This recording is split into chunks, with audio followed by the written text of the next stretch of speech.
à partir de 16h sur le plateau de sport et musique avec Jara Konaté.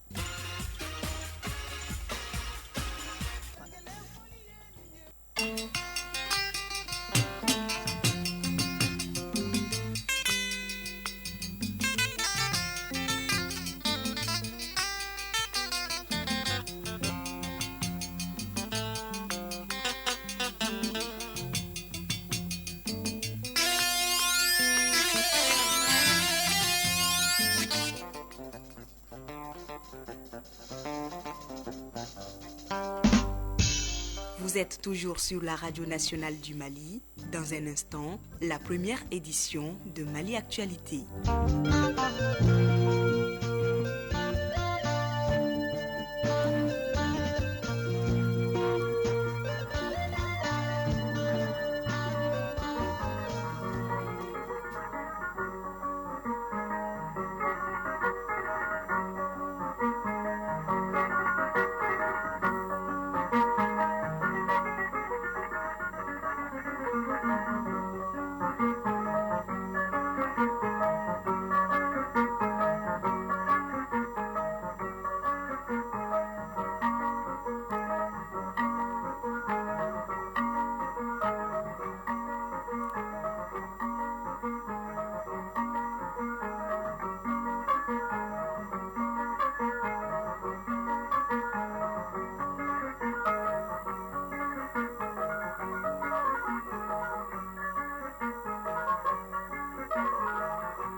Vous êtes à l'écoute de l'ORTM, merci de nous rejoindre. Il est 7h à Fuladougou Moromoro, la même heure partout au Mali.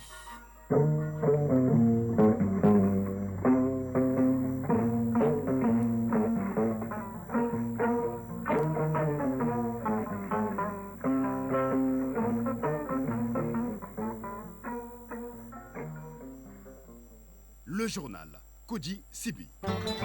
Mesdames, Messieurs, bonjour. Bientôt un siège pour la Cour des comptes. Le président de la transition, le général d'armée Assimi Goïta, en a posé la première pierre. Prévue en commune 6 du district de Bamako, l'infrastructure coûtera à l'État malien environ 8 milliards de francs CFA. L'actualité, c'est aussi la journée internationale des migrants dont l'édition 2024 se tient à Ségou avec comme thème migration, genre et changement climatique. Quelle protection pour les personnes à mobilité? Le Premier ministre de l'administration territoriale, le général de division Abdoulaye Maïga, a présidé le lancement des activités. La loi des finances pour l'exercice 2025 adoptée par les membres du CNT à l'issue de la session d'octobre 2024, une session au cours de laquelle le président de l'organe législatif a rendu un vibrant hommage au chef de l'État pour son leadership à la tête de la Confédération des États du Sahel. En sport, les Aigles A' s'envolent ce vendredi pour Nouakchott en vue des rencontres allées du dernier tour des éliminatoires du CHAN. L'équipe nationale locale affrontera dimanche la Mauritanie. Voilà pour le sommaire. Bienvenue dans cette édition. La Cour des comptes aura bientôt son siège. Le général d'armée Assimi Goïta, président de la transition, a posé la première pierre de cette haute juridiction contiguë à la Cour suprême à Banankabougou en commune sud du district de Bamako. L'infrastructure est un R+5 avec 187 bureaux, 2 salles d'audience, 2 salles de délibéré, une bibliothèque, un parking couvert, dont 27 en sous-sol et 18 au rez-de-chaussée. C'est l'un des plus grands chantiers de la justice malienne. La Cour des comptes s'étend sur une superficie d'1 hectare. L'investissement coûtera à l'État malien environ 8 milliards de francs CFA. Reportage Garibou Pérou. L'édifice se déploie sur un R+5. La morphologie du bâtiment propose 2 volumes, l'un en béton armé, l'autre en métal et cristal. Inspiré du palais du Hogon, l'architecte présente l'ouvrage générationnel. Tiara Sissoko, architecte urbaniste. Nous nous sommes inspirés de la maison du Hogon. Il y a des choses petites comme un grenier, mais qui se font quand même des sensations. Donc nous avons une coupole à ce niveau qui est un peu cela. Tourner la page du passé, Dr Fatogouma Tera, président de la Cour suprême et son équipe, garde encore quelques souvenirs. La pose de la première pierre de la Cour des comptes porte la marque de votre engagement et de votre détermination en matière de bonne gouvernance et de reddition des comptes. Le rêve d'environ un quart de siècle devient aujourd'hui une réalité avec la Constitution du 22 juillet 2023 qui consacre la Cour des comptes en satisfaction d'une exigence de l'UEMOA, à savoir que les États membres devront créer des cours des comptes autonomes au plus tard le 31 décembre 2002. Juridiction supérieure des finances publiques et institution supérieure de contrôle des finances publiques, le futur siège de la Cour des comptes d'un point de vue architectural est déjà un édifice qui respecte toutes les normes avec une capacité d'accueillir le grand public. Vous êtes les gardiens de l'éthique et de la légalité financière. C'est en cela que, dans un monde moderne, vous êtes des acteurs incontournables de la justice, fondement de toute société qui aspire au développement harmonieux, équitable et durable. Aux tailles et configurations diverses, la Cour des comptes offre au personnel un cadre de travail adéquat et une opportunité pour plus d'efficacité dans le traitement des dossiers afin d'utiliser de manière transparente les ressources de l'État. Le président de la transition, non moins président du Conseil supérieur de la magistrature, accorde un intérêt particulier à l'institution judiciaire. Général d'armée Assimi Goïta, président de la transition.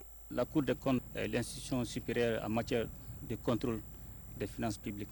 Son rôle est déterminant dans le cadre du contrôle de l'exécution des lois de finances et de l'évaluation de la politique publique. La Constitution du 22 juillet 2023 qui crée la Cour des comptes s'inscrit dans la droite ligne des réformes engagées par les autorités de la transition et cela prouve à suffisance la volonté des autorités de la transition de promouvoir une gestion vertueuse des ressources de l'État, gage d'intégrité et de bonne gouvernance. Je demeure convaincu que la construction de cet important édifice de R+5 sur le budget national permettra d'être en harmonie avec les directives de l'UEMOA, mais contribuera aussi à l'amélioration des conditions de travail des membres de la Cour, de même que dans leur performance des conduites de leur mission de vérification et de lutte contre la corruption et la délinquance financière et économique. Je leur demande surtout la rigueur.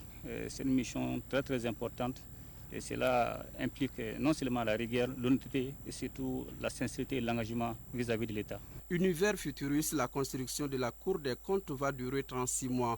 On se rappelle, c'est la section des comptes de la Cour suprême qui a été érigée par la Constitution du 22 juillet 2023 en Cour des comptes.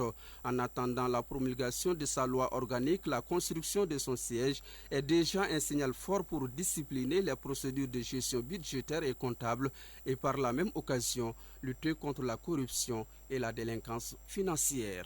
Radio Mali à Ségou et environ 96.8 MHz en FM. Après Koulikoro en 2022, Sikasso en 2023, c'est Ségou qui abrite l'édition 2024 de la Journée internationale des migrants. Le thème retenu cette année est migration, genre et changement climatique. Quelle protection pour les personnes à mobilité? Au nom du président de la transition, le Premier ministre de l'administration territoriale et de la décentralisation a présidé hier à Ségou le lancement des activités. Selon le Premier ministre, les activités de cette journée cadrent bien avec la vision du président de la transition.